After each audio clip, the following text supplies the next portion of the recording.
The sun had barely risen over the quiet suburban neighborhood when Sarah Bennett's world turned upside down. She was in her small, cozy kitchen, the aroma of freshly brewed coffee filling the air.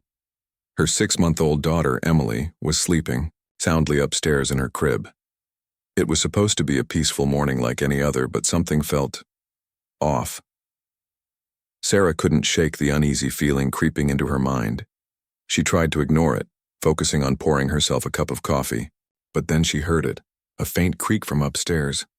At first she thought it might just be the old house settling.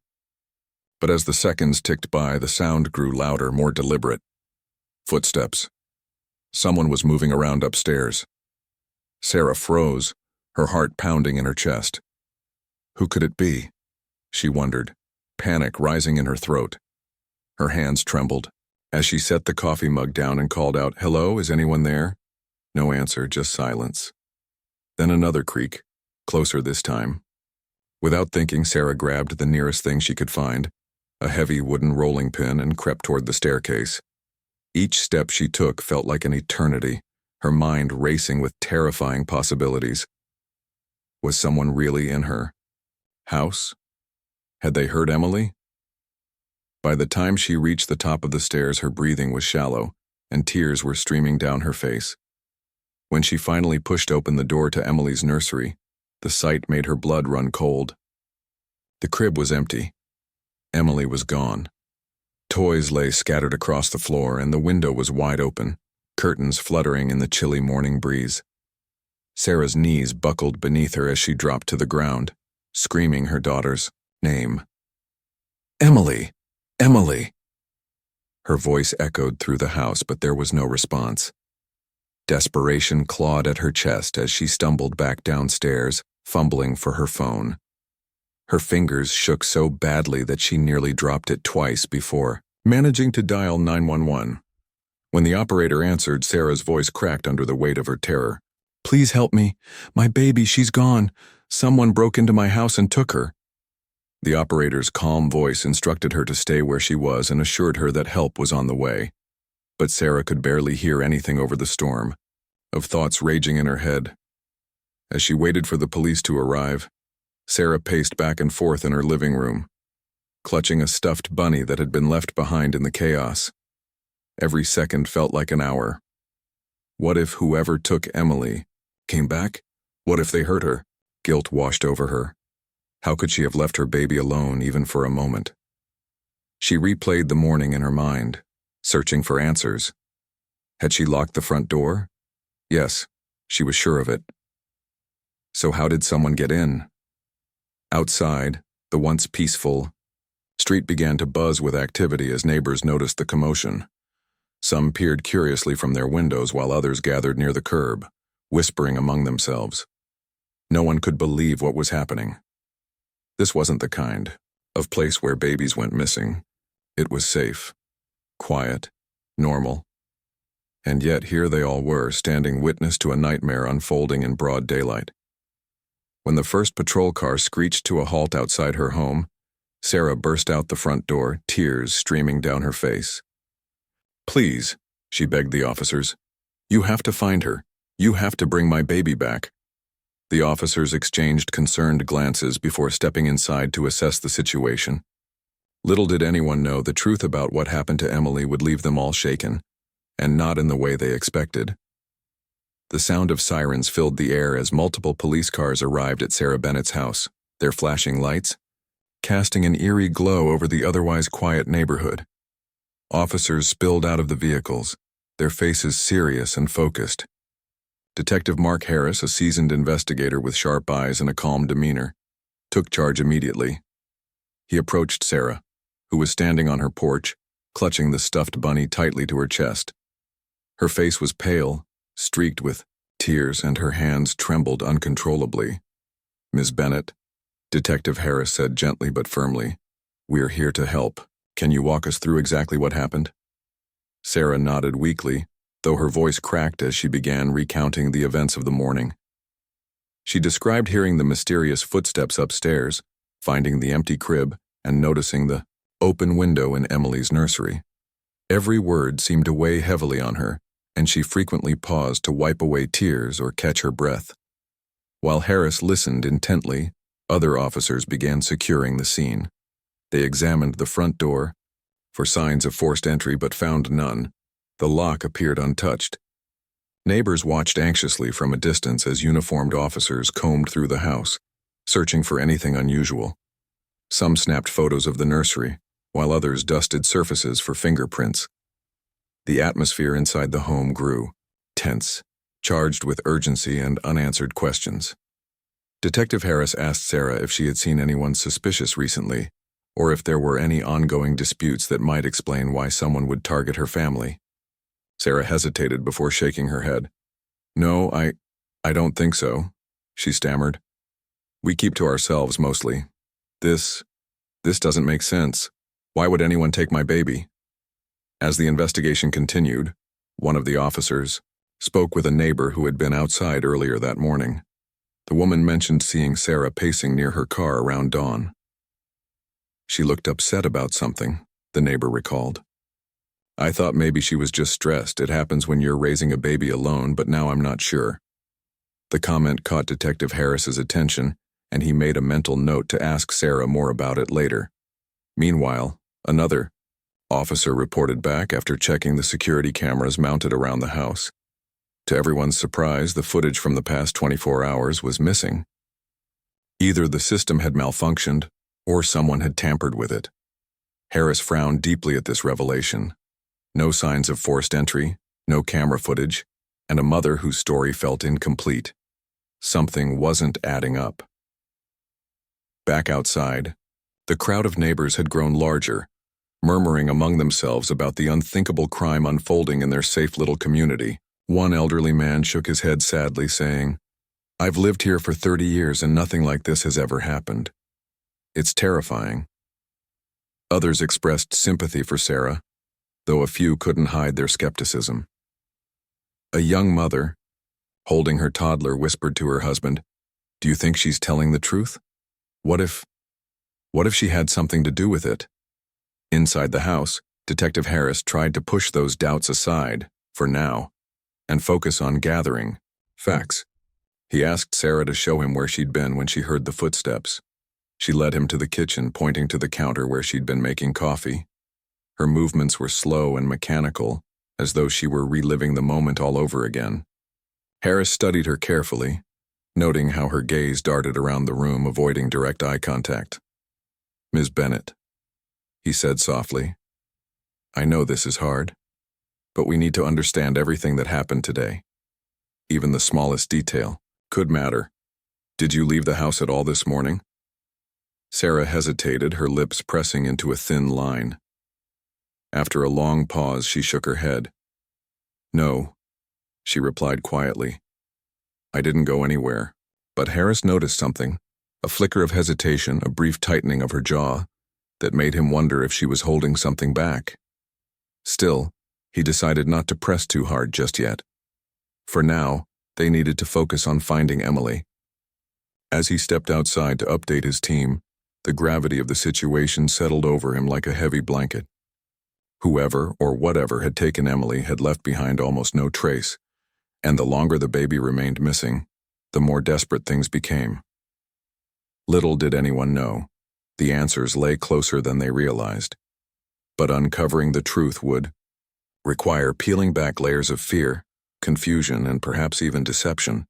As the investigation stretched into the afternoon, Detective Mark Harris and his team grew increasingly puzzled by the lack of evidence. The house showed no signs of a break-in, no broken windows, no jimmied locks, nothing to indicate that an intruder had forced their way inside. Even the nursery where Emily had been taken appeared undisturbed aside from the open window and the empty crib. It was as though the baby had simply vanished into thin air. Sarah sat on her couch wrapped in a blanket, her face pale and drawn. She answered questions mechanically, her voice barely above a whisper. But there were moments when her composure cracked, when she buried her face in her hands and sobbed uncontrollably or stared blankly at the wall, lost in thought. Detective Harris observed her closely, noting how her story seemed to shift slightly with each retelling. At first, she claimed she'd only left Emily alone for a minute while making coffee. Later, she admitted it might have been closer to 10 minutes. These inconsistencies gnawed at him, raising questions he couldn't ignore. Outside, officers continued canvassing the neighborhood, knocking on doors and asking residents if they'd seen anything unusual. One neighbor, an elderly man named Mr. Peterson, mentioned hearing what sounded like a car engine starting around the time Sarah said she discovered Emily missing. It wasn't loud, he explained, scratching his head. But I remember thinking, it was odd because most people around here don't leave this early. Another neighbor, a young woman named Lisa, hesitated before admitting she'd seen Sarah pacing near her car earlier that morning.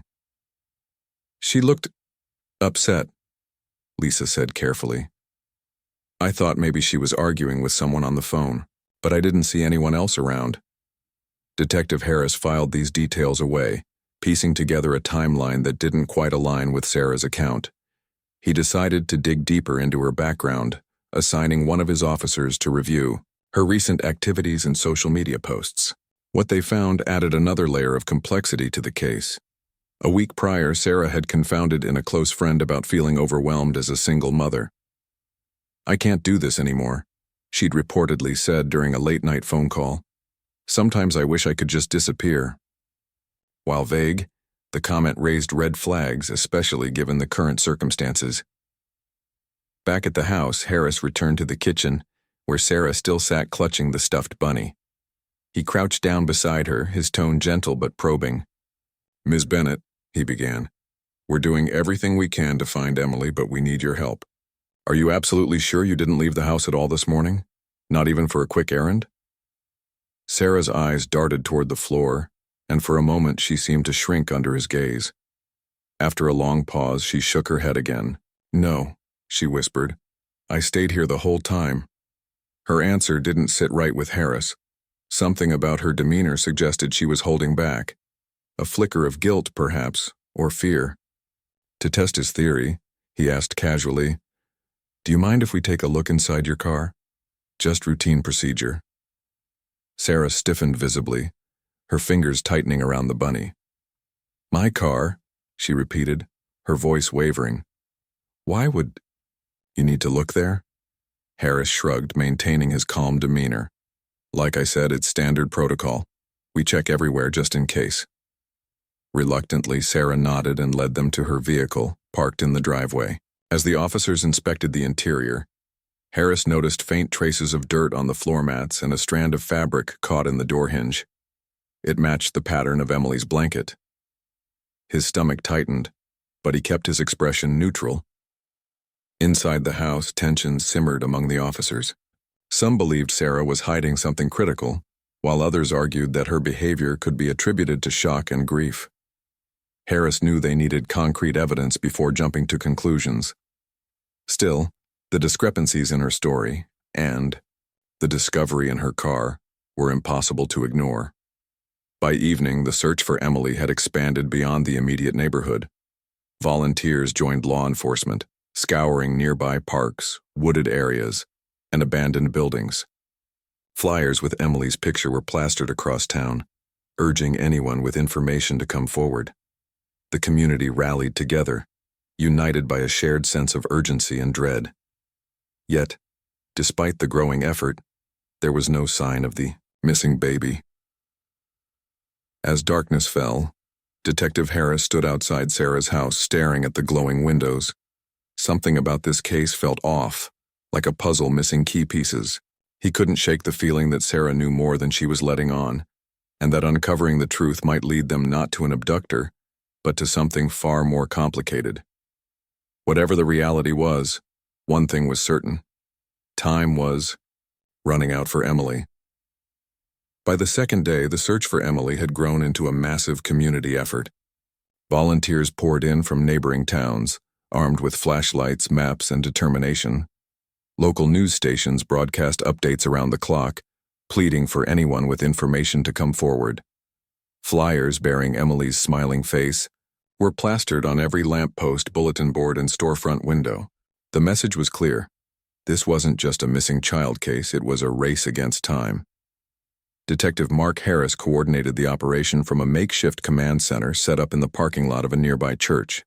Officers and volunteers split into teams, combing through dense woods, abandoned buildings, and even storm drains. K-9 units sniffed tirelessly, their handlers urging them onward as the dogs zigzagged across fields and along riverbanks. Every lead, no matter how small, was pursued with urgency. A jogger claimed to have seen a woman carrying a baby near the edge of town late the previous night. Another witness reported hearing a baby crying in the distance early that morning. Each tip was followed up, but none yielded any concrete answers. Back at Sarah's house, tensions simmered beneath the surface. Detectives continued to press her for details, revisiting her timeline again and again. Her story remained frustratingly inconsistent. Sometimes she mentioned hearing footsteps before discovering the empty crib. Other times she claimed she'd gone straight upstairs after making coffee. When asked about the dirt found in her car, she grew defensive, insisting she must have tracked it in from outside without realizing. "I spend so much time with Emily," she said, her voice trembling. "Why would I lie about something like this?" But Detective Harris couldn't ignore the mounting evidence pointing toward Sarah's involvement, or at least her knowledge of what had happened to Emily. He assigned an officer to review security footage from nearby businesses and traffic cameras, hoping to catch a glimpse of Sarah's car during the hours leading up to the reported abduction. Meanwhile, he dug deeper into her personal life, uncovering more cracks in her carefully constructed narrative. Friends revealed that Sarah had been struggling financially, often skipping meals to ensure Emily had enough formula and diapers. Others described her as increasingly withdrawn in recent weeks, canceling plans and avoiding social interactions. Despite these revelations, Harris wrestled with doubt. Was Sarah truly capable of harming her own child? Or was she simply overwhelmed, desperate and afraid? He recalled her breakdowns during interviews, the way she clutched the stuffed bunny as though it were a lifeline, the tears streaming down her face as she begged for Emily's safe return. Could all of it be an act? His gut told him there was more to the story than met the eye, but proving it required patience and proof. As the hours ticked by, frustration mounted among the search teams. The woods yielded nothing but muddy footprints and discarded trash. The abandoned buildings stood silent and empty, their shadows stretching long across the ground.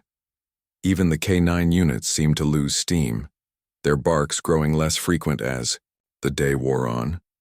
Exhaustion settled over the volunteers, many of whom had been searching nonstop since sunrise. Some began to whisper among themselves, questioning whether they were looking in the wrong places or if Emily was still alive at all. Inside the command center, Harris reviewed the latest findings with his team. Photos of Sarah's car were pinned to a bulletin board alongside maps of the area and screenshots of her social media activity. One photo caught his attention, a close-up of the fabric strand stuck in the car door hinge. It matched Emily's blanket perfectly.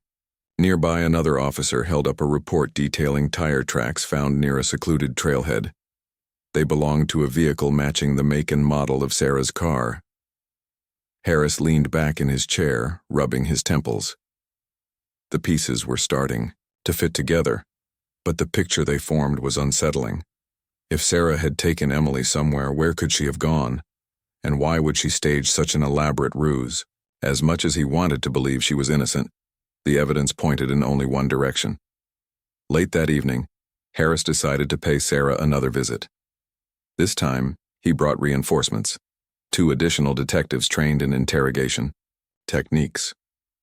Together, they sat down with Sarah in her living room, the air thick with tension. "Sarah," Harris began, his tone measured but firm, "we found some things that don't add up. We need you to tell us the truth, for Emily's sake." Sarah stared at him, her eyes wide with fear. Detective Mark Harris leaned forward in his chair, his eyes fixed on Sarah as she spoke. Her words came out haltingly at first, like a dam slowly cracking under pressure. She talked about the overwhelming weight of raising Emily alone, the sleepless nights, the constant worry, the feeling that no matter how hard she tried, it was never enough. I couldn't breathe anymore," she admitted, her voice trembling. It felt like the walls were closing in. Harris listened intently, his expression unreadable. He didn't interrupt, letting her continue until she reached the part about the morning Emily went missing. That's when her story took a sharp turn.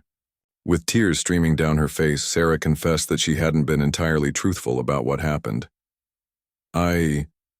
I took her outside earlier, she stammered, clutching the blanket tighter around herself. Just for a little while. I thought some fresh air would help us both calm down. Her admission sent a ripple through the room. The detectives exchanged glances, their suspicions confirmed, but their unease deepening. Harris pressed gently, his tone calm but firm. Where did you take her, Sarah? And why didn't you tell us this before? Sarah hesitated, her gaze dropping to the floor. I don't know, she whispered. I panicked. I thought if anyone found out I left her alone even for a moment, they'd take her away from me. She wiped her tears with shaking hands, struggling to explain. According to her account, she had bundled Emily into the car and driven to a quiet spot near the edge of town, hoping the solitude would ease her mounting anxiety. But when asked where exactly she had gone, or what she had done after arriving, her answers became vague and disjointed. Detective Harris decided to act on the new information immediately. A warrant was issued to search Sarah's car more thoroughly, and forensic experts descended on the vehicle with meticulous precision. Inside, they discovered not only traces of dirt matching the area near the secluded trailhead, but also tiny fibers consistent with Emily's clothing. More alarmingly, they found smudges of dried mud on the trunk latch, suggesting it had been opened recently. When questioned about this, Sarah grew visibly agitated, unable to provide a clear explanation. Meanwhile, officers revisited the wooded area near the trailhead, focusing their efforts on spots that might have been accessible by car. It wasn't. Long before one of the K9 units picked up a faint scent leading toward an old storage shed tucked deep within the trees. The structure was weathered and barely standing, its wooden planks warped and splintered from years of neglect. As officers approached cautiously, their flashlights cutting through the encroaching darkness, they noticed something unusual, a faint rustling sound coming from inside. The team moved quickly, prying open the creaky door to reveal a heartbreaking scene. There, hidden beneath a pile of dirty blankets and discarded tarps, lay Emily. The infant was cold and unresponsive, her tiny body shivering from exposure to the freezing temperatures overnight.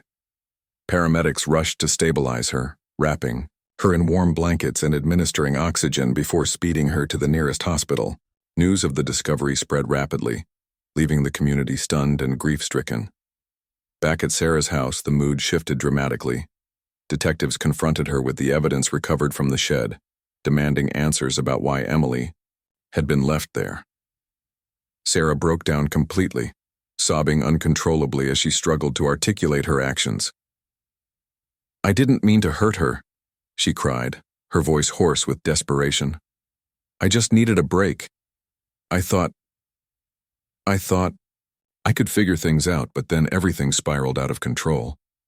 Her words offered little comfort to those who heard them. While it was clear Sarah hadn't intended to harm Emily permanently, her decisions had placed her daughter in grave danger. As detectives worked to piece together the full timeline of events, the gravity of the situation sank in. This wasn't a case of a random abduction. It was a tragic misstep born out of exhaustion, fear, and poor judgment. For Detective Harris, the revelation was both infuriating and heartbreaking. He had seen countless cases involving desperate parents, but none quite like this. As he stood outside Sarah's house later that evening, watching officers pack up their equipment, he couldn't shake the image of Emily lying motionless in that shed. The baby's survival remained uncertain, and the road ahead promised to be long and painful, not just for Emily, but for everyone involved. The hours following Emily's discovery in the shed were a blur of chaos and emotion. Paramedics worked tirelessly to stabilize the infant during the frantic drive to the hospital, their movements swift yet deliberate as they battled against time. At the emergency room, doctors and nurses sprang into action, surrounding Emily with warm blankets, administering oxygen, and carefully monitoring her vitals. Her tiny body had endured hours of exposure to freezing temperatures, leaving her dangerously cold and lethargic. The medical team refused to give up, their faces etched with determination as they fought to bring her back from the brink. Sarah, meanwhile, sat in a sterile interrogation room at the police station, her world collapsing around her. Detectives grilled her relentlessly, piecing together the fragmented timeline of events that led to Emily's abandonment in the shed. She recounted how she had driven aimlessly after leaving the house, overwhelmed by guilt and panic. "I didn't know what to do," she sobbed, clutching a tissue until it disintegrated in her hands. "I thought maybe if I just stepped away for a little while I could clear my head, but then I got scared. Scared someone would find out. Scared I'd made everything worse." Her explanation painted a picture of desperation spiraling out of control. According to Sarah, she had placed Emily in the shed intending to return shortly, convincing herself it was a safe place where no one would disturb her daughter. "It was only supposed to be for a few minutes," she insisted, her voice breaking. "But when I went back, I couldn't face what I'd done. I convinced myself she was safer there than with me." Detective Mark Harris listened intently, his expression unreadable. While he understood the immense pressure single parents often faced, he couldn't reconcile Sarah's actions with basic parental responsibility. Leaving a vulnerable infant alone in such conditions was reckless and potentially criminal. Still, there was an undeniable sadness in her eyes, a raw vulnerability that hinted at deeper struggles beneath the surface. As the night wore on, updates began trickling in from the hospital. Emily remained in critical condition, but the doctors reported cautious optimism. Her temperature was gradually rising, and though she showed signs of hypothermia, there was hope she might pull through without lasting damage. News of this small victory spread quickly, offering a glimmer of relief to the exhausted community. Volunteers who had spent days searching for Emily gathered outside the hospital, lighting candles and praying for her recovery. For many, the ordeal had been a stark reminder of how fragile life could be, and how quickly things could go wrong. Back at the police station, Sarah broke down completely when informed about Emily's condition. "She's alive," she whispered, tears streaming down her face. "Oh God, she's alive." Her relief was palpable, but it did little to absolve her of the consequences awaiting her. Detectives formally charged her with child endangerment and filing a false police report. Decisions met with mixed reactions from the public. Some viewed her as a negligent mother deserving punishment, while others saw her as a victim of circumstances beyond her control, a woman pushed to the edge by isolation and overwhelming stress. Detective Harris wrestled with his own emotions as he reviewed the case file late that night. On one hand, Sarah's actions had put an innocent child in grave danger. On the other, her confession revealed a deeply troubled individual struggling to cope with the demands of parenthood.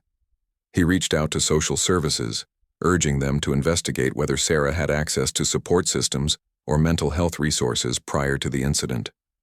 "This isn't just about punishing her," he told his colleagues. "It's about understanding why this happened and making sure it never happens again." By morning, the story dominated headlines nationwide. News outlets dissected every detail, sparking debates about parental accountability, mental health awareness, and the challenges faced by single parents. The once quiet suburban neighborhood now found itself at the center of a national conversation, its residents grappling with feelings of anger, sadness, and disbelief. For Sarah, the road ahead promised to be long and painful. As detectives finalized their reports and prepared for the upcoming trial, she sat alone in her cell, consumed by regret. Her thoughts drifted constantly to Emily, her sweet smile, her soft coos, the way she grasped Sarah's finger with surprising strength. Whether Emily would ever forgive her mother remained uncertain, but one thing was clear. Their lives had been forever changed by the events of those fateful days. Days turned into weeks as Emily fought for her life in the hospital's pediatric intensive care unit. The tiny infant, wrapped in a cocoon of blankets and connected to an array of machines, became a symbol of resilience for everyone involved in the case. Her progress was slow but steady, her body gradually recovering from the effects of hypothermia, though doctors remained cautious about potential long-term complications. Each update brought both hope and uncertainty, leaving the community holding its breath. Sarah, now behind bars awaiting trial, received regular reports on Emily's condition through her lawyer. Every piece of news tore at her heart. She spent sleepless nights replaying the events that led to this nightmare, haunted by guilt and regret. Letters poured in from strangers who had followed the story, some filled with anger and condemnation, others offering prayers or sharing stories of their own struggles with parenthood. Sarah read them all, each word cutting deeper than the last. "I never meant for any of this to happen," she whispered to herself over and over, as if repeating it could undo the past. The legal proceedings began with preliminary hearings, where prosecutors laid out their case against Sarah. They argued that her actions were not only reckless but also deliberate, pointing to inconsistencies in her story and evidence suggesting premeditation, like the fact that she had driven Emily to the secluded shed and left her there despite knowing the risks. Defense attorneys countered by highlighting Sarah's mental state, presenting testimony from friends and family who described her as overwhelmed, exhausted, and isolated. A psychologist testified that Sarah exhibited signs of severe postpartum depression and anxiety, conditions that may have clouded her judgment and contributed to her poor decisions. As the trial loomed closer, public opinion remained divided. Some saw Sarah as a monster incapable of caring for her child, while others viewed her as a tragic figure, a victim of societal pressures and inadequate support systems. Social media buzzed with debates, hashtags trending as people weighed in on whether punishment or compassion should take precedence. Local organizations seized the moment to advocate for increased resources for struggling parents, hosting workshops and fundraisers to raise awareness about postpartum mental health. Meanwhile, Emily's future hung in limbo. Child Protective Services stepped in, determining that returning her to Sarah's care would not be safe under the current circumstances. Instead, they placed her in foster care with a loving couple experienced in caring for medically fragile children. Photos released by the agency showed Emily cradled in their arms, her cheeks rosy once more, a small smile hinting at the joy she still carried within her. For many, these images offered a sense of relief, but also sadness, knowing how close she had come to losing everything. Detective Mark Harris continued to reflect on the case long after his official involvement ended. He couldn't shake the image of Sarah sitting in that interrogation room, broken and sobbing, or the sight of Emily lying motionless in the shed. It wasn't just a crime scene, it was a tragedy born out of desperation and fear. Harris began reaching out to local nonprofits, volunteering his time to speak about the importance of community support networks for vulnerable families. No parent should ever feel so alone that they think abandoning their child is the answer, he told a group of social workers during one presentation. His words resonated deeply, sparking conversations about how society could do better. By the time Emily was discharged from the hospital, she had gained a new lease on life. But her journey was far from over. Doctors warned that the trauma of her ordeal might manifest in developmental delays or other challenges as she grew older.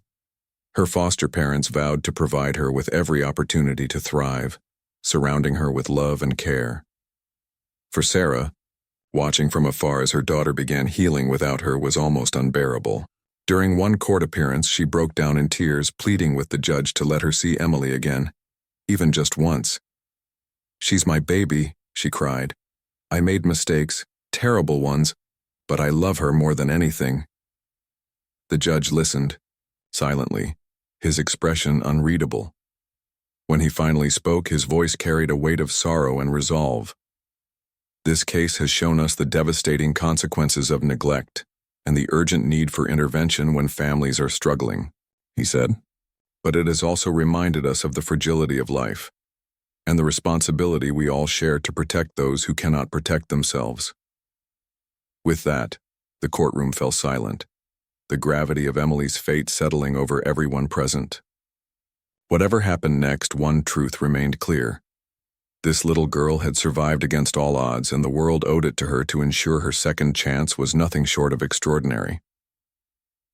The final chapter of Emily's story unfolded in a courtroom, packed with reporters, community members, and those whose lives had been touched by the case. Sarah Bennett stood before the judge, her face pale but composed as the verdict was delivered.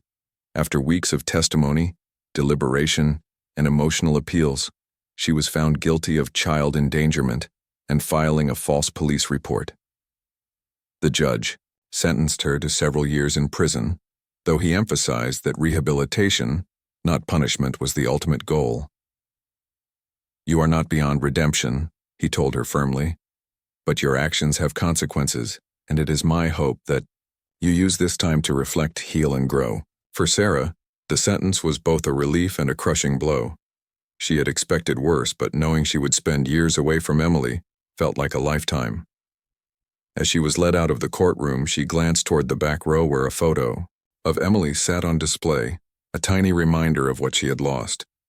Tears streamed down her face, but she remained silent, her shoulders slumped under the weight of her mistakes. Meanwhile, Emily continued to flourish in her foster home. The couple caring for her, Mark and Lisa Thompson, poured their hearts into giving her the stability and love she needed to recover fully. They decorated her nursery with soft pastels and cheerful stuffed animals, filling the space with warmth and light. Emily responded to their care with giggles and wide-eyed curiosity, slowly regaining the health and vitality stolen by her harrowing ordeal. Her doctors remained cautiously optimistic, noting significant improvements in her motor skills and overall development. The Thompsons also ensured that Emily stayed connected to her roots. They reached out to Sarah's family, inviting them to visit whenever possible, and sharing updates about Emily's progress. At first, Sarah's mother resisted, heartbroken and angry over what had happened, but over time she began visiting Emily regularly, bringing handmade blankets and singing lullabies her daughter used to hum as a child. These small gestures helped bridge the gap between the two families, offering a glimmer of hope for reconciliation. Down the road, Sarah, too, worked tirelessly during her incarceration to rebuild herself. With access to counseling and parenting classes, she confronted the demons that had driven her to make such reckless choices. She wrote letters to Emily every week, pouring her heart onto paper, even though she knew they might never be read. "I'm so sorry, my sweet girl," one letter began. "Mama loves you more than words can say, and I promise to be better for you." Each word was a step toward redemption, a way to hold on to the fragile thread of connection she still hoped to repair. Outside the walls of the prison, the case sparked widespread change. Local leaders partnered with mental health organizations to launch programs aimed at supporting struggling parents, particularly single mothers dealing with postpartum depression or financial strain. Free counseling services, parenting workshops, and peer support groups became readily available, ensuring no one would feel as isolated as Sarah once had. Detective Mark Harris played a key role in these efforts, using his platform to advocate for systemic improvements. "This tragedy didn't have to happen," he often said at community events. "If we listen, if we act, we can prevent others from walking the same path." Years passed, and Emily grew into a bright, curious toddler who loved running barefoot through grass and giggling at silly jokes.